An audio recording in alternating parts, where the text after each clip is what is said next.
So nak pukul mana satu dulu, jumpa ular, jumpa Yahudi, nak pukul mana satu dulu. Tu kita gurau lah kan.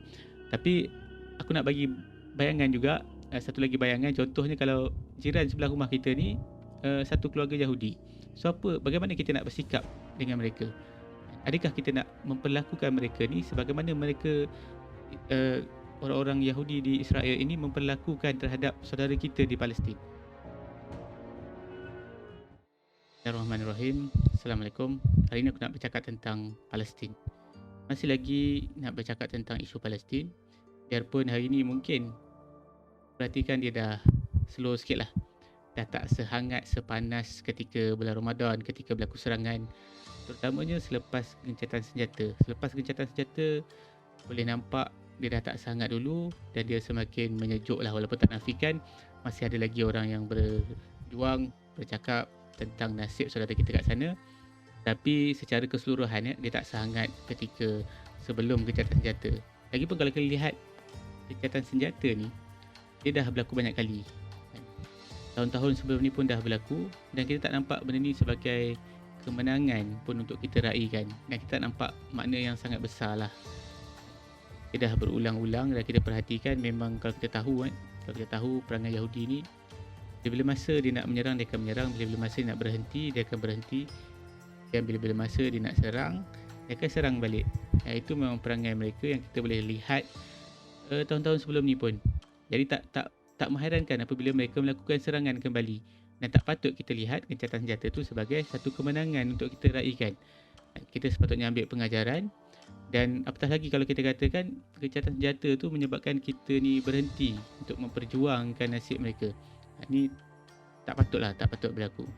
Tak patut untuk kita berhenti bercakap tentang Palestin. Tak patut untuk kita berhenti memperjuangkan nasib saudara kita kat sana. Tak patut untuk kita berhenti mendesak pihak-pihak yang sepatutnya melakukan pembebasan terhadap tanah Palestin. Jadi aku tak nak bincangkan sangat tentang peristiwa gencatan senjata tersebut ataupun apa yang sepatutnya kita lakukan. Ini satu perbincangan yang panjang. Bagaimana peranan yang kita boleh mainkan sebaik mungkin.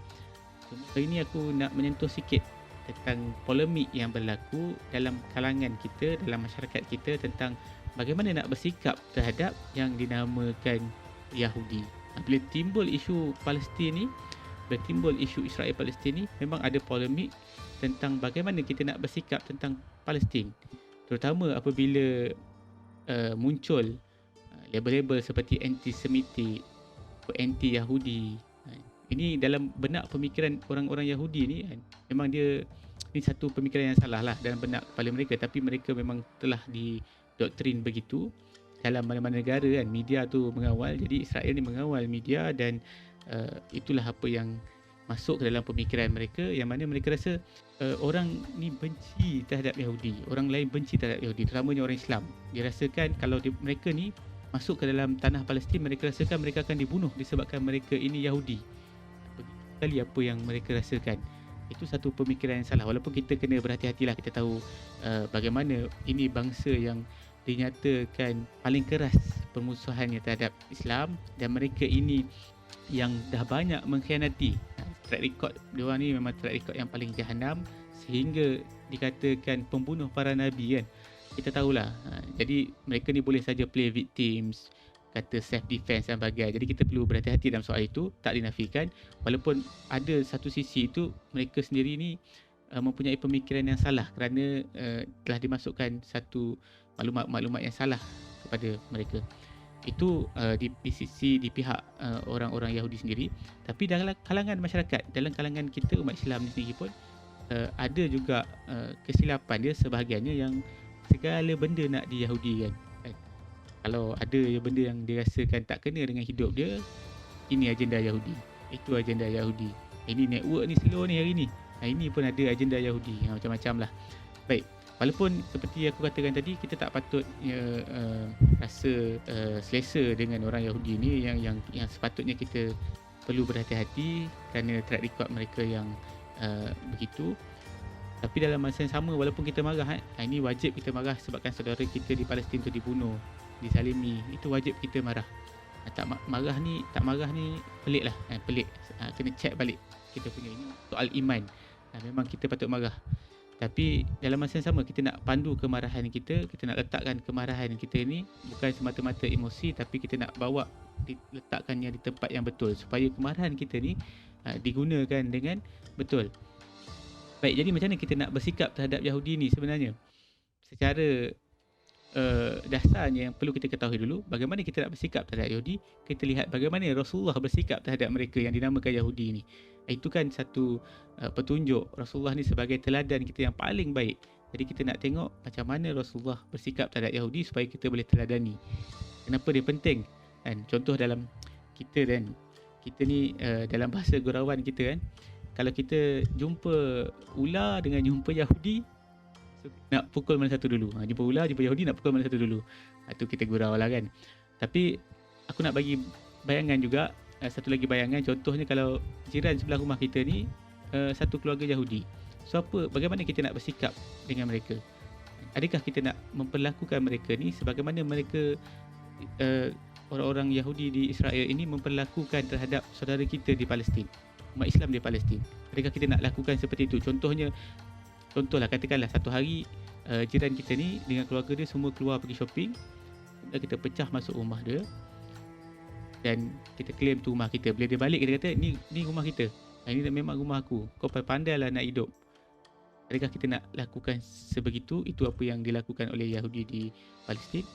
Adakah kita nak lakukan itu sikap yang betul? Ataupun macam mana? Okey, aku nak bagi satu gambaran bagaimana sepatutnya kita bersikap, bagaimana Rasulullah lakukan. Okay. Walaupun yang pertama yang kita kena faham ialah bila kita sebut Yahudi ni, siapa yang dikatakan Yahudi? Ini aku tak nak bincangkan sangat. Ini aku tak nak bahaskan sangat, tapi korang boleh tengok banyak ceramah, banyak penulisan, perbahasan, penerangan yang telah dikeluarkan oleh para ilmuwan tentang siapakah yang dikatakan Yahudi, siapakah yang dikatakan Bani Israel, siapakah yang dikatakan Zionis. Dan ini aku tak nak bincangkan sangat, tapi ini satu benda yang penting untuk kita faham supaya kita tahu istilah ini merujuk kepada apa dan bagaimana kita bersikap. Itu penting, tapi aku tak nak bahaskan. Aku cuma nak sentuh bagaimana Rasulullah lakukan. Cuma dalam video aku ni, aku sebut Yahudi secara umum. Aku lebih suka untuk sebut Yahudi ni secara umum. Itu pun yang disebut dalam Al-Quran kan, Yahudi itu secara umum. Kita tak spesifikkan kepada individu, tapi dia satu istilah secara umum. Biarpun sebenarnya adalah perbahasan tentang siapakah Yahudi, siapakah Bani Israel, siapakah Zionis. Okey, aku mulakan dengan beberapa kisah dulu, yang mana kalau kita perhatikan sirah Rasulullah SAW, kalau kita membaca beberapa hadis, so kita dapati Rasulullah ni pernah dijemput oleh Yahudi untuk makan bersama, dan Rasulullah memenuhi jemputan tersebut. Dan ada juga peristiwa yang Rasulullah ni berjual beli dengan orang Yahudi, dan ada juga peristiwa macam-macam lah bagaimana sikapnya Rasulullah dengan orang. Dan ada satu kisah yang menarik. Ni ramai orang tahulah. Ada satu rombongan ketika itu Rasulullah bersama dengan para sahabat, kemudian datang satu rombongan orang membawa jenazah seorang Yahudi, lalu Rasulullah berdiri. Jadi ada seorang sahabat ni, dia seperti sedikit protes kepada Rasulullah. Dia kata, "Ya Rasulullah, mengapa engkau berdiri? Tidakkah itu jenazah seorang Yahudi?" Lalu Rasulullah dia menjawab persoalan tu dengan soalan balik. Dia jawab, "Tidakkah dia juga seorang manusia?" Nampak? Itulah akhlak yang ditunjukkan Rasulullah, yang macam mana itulah sepatutnya sebagai umat Islam, bagaimana kita patut teladani. Kita sepatutnya melayan manusia ni sebagai manusia. Islam ni Islam rahmatan lil alamin, yang memberi rahmat kepada alam, yang adil kepada semua, dan itulah yang ditunjukkan oleh Rasulullah. Baik, tapi tak berhenti sekadar beberapa peristiwa hebat ni saja. Kita kena memerhatikan keseluruhan sirah Rasulullah. Kita kena memerhatikan banyak lagi hadis yang mana akan aku kongsikan. Tapi kita dengar dulu satu ayat ni, ayat daripada surah Al-Mumtahanah, ayat 8 hingga 9. Allah SWT berfirman, Bismillahirrahmanirrahim, yang maksudnya, Allah tidak melarang kamu untuk berbuat baik dan berlaku adil terhadap orang-orang yang tiada memerangimu kerana agama, dan tidak pula mengusir kamu dari negerimu. Sesungguhnya Allah menyukai orang-orang yang berlaku adil. Sesungguhnya Allah hanya melarang kamu menjadikan sebagai kawanmu orang-orang yang memerangimu kerana agama dan mengusir kamu dari negerimu, dan membantu orang lain yang mengusirmu. Dan barang siapa menjadikan mereka sebagai kawan, maka mereka itulah orang-orang yang zalim. Baik. Jadi kita perhatikan, ini adalah larangan Allah SWT kepada kita, larangan kepada kaum muslimin untuk tidak menjadikan kawan bagi mereka orang-orang yang memerangi kerana agama, bagi mereka yang mengusir daripada negeri kita. Jadi ini adalah larangan. Apatah lagi menjadikan kawan pun dilarang, apatah lagi menjadikan mereka ini sebagai sekutu perjuangan ataupun menjadikan mereka ini pemimpin, pelindung. Ini merupakan larangan Allah SWT.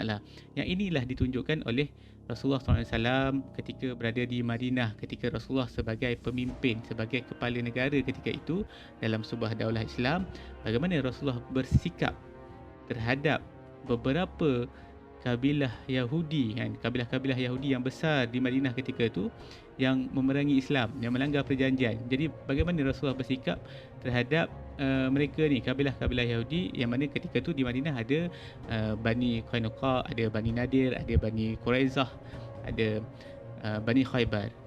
Ini 4 yang besar lah. Ada banyak lagi ada kabilah Yahudi di sana, tapi ini ada peristiwa-peristiwa yang perlu kita perhatikan. Bagaimana sikap Rasulullah terhadap mereka. Okey, terlebih dulu kita kena faham gambarannya ketika di Madinah tu, yang mana Rasulullah ni dia mengikat perjanjian dengan seluruh warga negaranya. Ada piagam Madinah. Jadi termasuk dalam warga negara Madinah ketika tu adanya kaum Yahudi, adanya kabilah-kabilah Yahudi. Jadi ada perjanjian dengan orang Yahudi.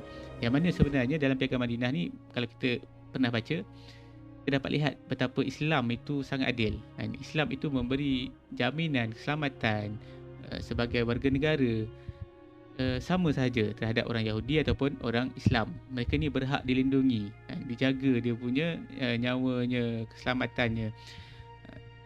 Itu adil lah. Tapi termasuk juga perjanjian tu ialah tanggungjawab sebagai warga negara.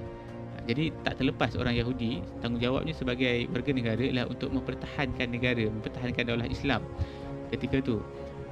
Tapi apa yang berlaku, bangsa Yahudi ni seperti biasalah, mereka mengkhianati perjanjian. Jadi yang paling pertama sekali, yang pertama dihalau, yang pertama diperangi oleh Rasulullah di Madinah ialah Bani Qainuqa.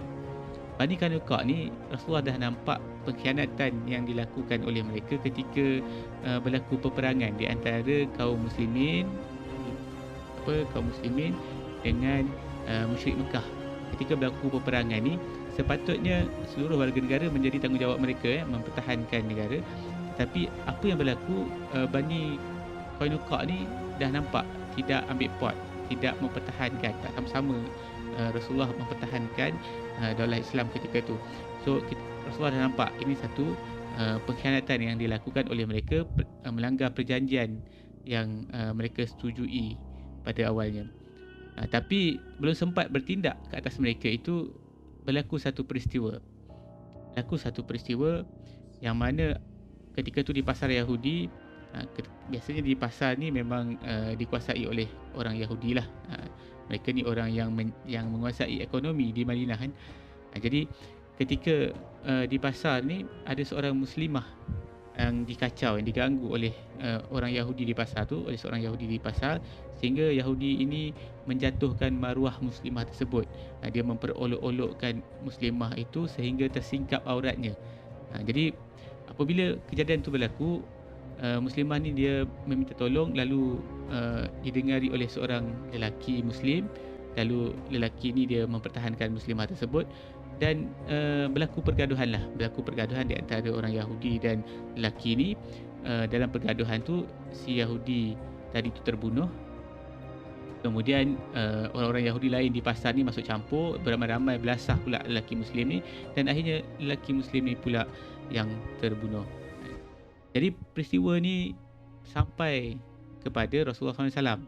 So apa Rasulullah lakukan? Rasulullah terus memerangi mereka bersama para sahabat, memerangi mereka dan mengusir mereka keluar daripada Madinah. Itu yang dilakukan oleh Rasulullah terhadap yang pertama ialah Bani Qainuqa. Itu juga Bani Nadir seterusnya. Apa yang berlaku pada Bani Nadir? Peristiwa ni berlaku selepas perang Uhud. So kalau kita tahu perang Uhud ni tentera kaum muslimin kalah. Jadi bila kalah perang Uhud, bila kalah peperangan ni tak sama dengan menang peperangan. Semangatnya kan berbeza kan. Dia punya motivasi tu berbeza. So bila kalah perang ni dia rasa lemah sikit lah. Dia rasa lemah sikit. Itu lumrah kalah perang. Jadi apabila melihat keadaan kaum muslimin ni, Bani Nadir, orang-orang Bani Nadir melihat ini masanya mereka mengambil kesempatan terhadap orang Islam, ambil kesempatan terhadap Rasulullah. Mereka merancang untuk membunuh Rasulullah. Mereka melakukan perancangan hendak membunuh Rasulullah. Baik, dipendekkan cerita, mereka gagal membunuh Rasulullah, tapi peristiwa itu tak berlaku. Okay, bayangkan ini bukan satu benda yang kecil, hingga membunuh kepala negara, melakukan perancangan membunuh kepala negara. Bayangkan kalau hari ini ada rancangan untuk membunuh Perdana Menteri, betapa besarnya jenayah yang dilakukan. Okey, jadi disebabkan peristiwa itu, Bani Nadir kemudian juga diperangi oleh Rasulullah dan berakhir kepada Bani Nadir juga dihalau keluar daripada Madinah. Maka larilah orang Yahudi ini di merata tempat lah, kebanyakannya pergi ke Syam. Okey, Bani Qainuqa dah dihalau, Bani Nadir dah dihalau, dah diperangi. Tetapi again, yang dinamakan Yahudi ni, mereka sentiasa mengkhianati. Mereka tetap tak ambil pengajaran, dan berlakulah juga pengkhianatan daripada Bani Quraizah. So Bani Quraizah ni apa yang mereka lakukan? Okay, ini peristiwa yang berlaku ketika perang Ahzab. So perang Ahzab ni ialah perang dengan tentera Ahzab. Tentera Ahzab ni terdiri daripada banyak tentera lah, kaum musyrikin dengan kaum Yahudi. Mereka bersepakat mengepung Madinah, dan ada ini juga dikenali sebagai perang Khandaq kan, yang mana Salman Al-Farisi yang mencadangkan untuk buat parit. Dan kita nampak Rasulullah sebagai kepala negara pun turut bersama untuk menggali parit tu. Ni kepala negara, sebagai contoh kepala negara. Dan dia sama-sama dalam peperangan, bersama-sama dengan para sahabat mempertahankan negara. Okey, dibuat parit sehinggalah kemudian tentera Ahzab ni tak boleh nak mendekati. Okay, tapi apa yang Bani Quraizah ni lakukan, mereka ni terpengaruh dengan psikologi tentera Ahzab, terpengaruh dengan hasutan orang Yahudi Bani Nadir ketika itu yang berjumpa dengan mereka, dan akhirnya mereka bersama dengan Pakatan Ahzab dan bersama dengan tentera Ahzab memerangi Rasulullah, memerangi tentera kaum muslimin. Dia menyerang daripada dalam, pengkhianatan yang mereka lakukan. Tapi nak dipendekkan cerita, disebabkan tentera Ahzab ni tak boleh nak menyerang Madinah disebabkan dibuat parit dan juga pertolongan Allah SWT. Dipendekkan cerita, mereka ni semua give up dan menyerah kalah dan pulang. Dan apa yang berlaku kepada Bani Quraizah, jadi nasib mereka ni selepas perang Ahzab terus juga diperangi oleh Rasulullah SAW. Ini kisah yang kita selalu dengar tentang yang perbezaan pandangan tentang solat asar tu, yang mana Rasulullah mengarahkan kepada para sahabat untuk solat asar di tempatnya Bani Quraizah. Jangan solat asar sehingga sampainya di tempat Bani Quraizah. Lalu ada dua kelompok yang berbeza pandangan. Ini satu kisah yang agak popular lah. Okey, tapi sebenarnya kita nak menunjukkan daripada kisah tu sebenarnya ada urgensi. Rasulullah terus mengambil sikap yang urgent untuk memerangi Bani Quraizah setelah mereka mengkhianati dalam perang Ahzab. Jadi itu peristiwa yang berlaku. Dipendekkan cerita, mereka kemudiannya dikepung, dikatakan selama 15 hari. Dan tahulah kan, bangsa Yahudi ni, mereka ni sebenarnya bangsa yang pengecut, bangsa yang takut mati, takut lapar. So apabila dikepung, maka mereka pun melakukan rundingan lah dengan Rasulullah. Tapi pengakhirannya mereka ini diperangi dan orang-orang lelaki Bani Quraizah dibunuh. Begitulah kan, itu yang berlaku. Dipendekkan cerita, seterusnya ialah Bani Khaybar. Okey, Khaybar ni jauh sikit daripada pusatnya Madinah kan. Tapi hebatnya Rasulullah kan, political action yang Rasulullah lakukan so kita kena faham, orang Islam dan Rasulullah sebagai pemimpin ketika itu, dia melakukan political action yang sangat hebat. Dia menghantar seorang sahabat dihantar ke Khaybar untuk menjadi perisik. Jadi kita ni bukannya sebagai, kalau kita lihat sebagai negara Islam ni, dia tak melakukan political action yang sebegitu, tak. Ini Rasulullah tunjukkan, hantar sahabat untuk menjadi spy di Khaybar Kemudian sahabat ni kembali membawa berita yang sebenarnya Khaybar ini sedang merancang untuk melakukan serangan terhadap Madinah. Mereka dah siap lah, ada senjata dan bagai. Sebelum mereka melakukan serangan, Rasulullah telah melakukan satu tindakan politik yang sangat hebat. Ni satu peristiwa yang lebih hebat lagi, political action yang sangat hebat yang membawa kemenangan kepada Islam ketika itu, yang mana sebelum memerangi Khaybar, Rasulullah melakukan perjanjian Hudaibiyah. Jadi perjanjian Hudaibiyah ni dengan musyrik Mekah. So perjanjian Hudaibiyah tu boleh juga dikatakan sebagai gencatan senjata. Okay. Jadi kat sini kita bezakan gencatan senjata yang berlaku hari ini di antara Israel dan Palestin dengan gencatan senjata yang berlaku ketika perjanjian Hudaibiyah. Yang mana gencatan senjata tu memang memberi kelebihan kepada orang Islam, memang memberi kelebihan kepada daulah Islam.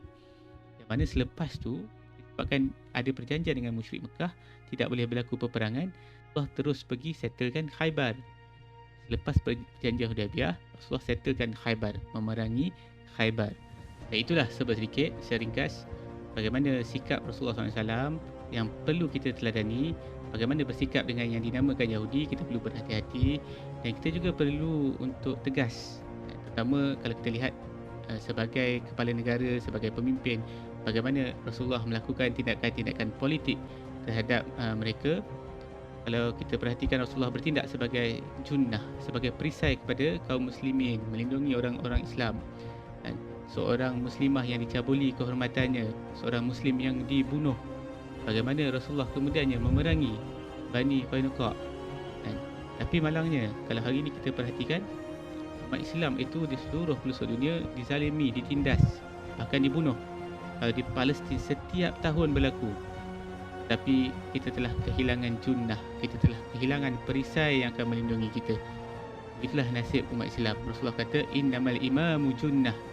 Sesungguhnya imam ataupun khalifah itu adalah junnah, perisai, yang mana kaum muslimin berperang di belakangnya, yang mana kaum muslimin berlindung di sebaliknya. Tapi hari ini kita dah kehilangan perisai itu, kita dah kehilangan junnah setelah runtuhnya khilafah. Dan itulah nasib umat Islam hari ini, tak ada pembelaan. Menjadi kewajipan untuk kita semua berusaha bersungguh-sungguh untuk mengembalikan semula junnah. InsyaAllah pertolongan Allah itu semakin hampir dan kita akan mendapat kemenangan tidak lama lagi, insyaAllah. Allahu'alam. Assalamualaikum warahmatullahi wabarakatuh.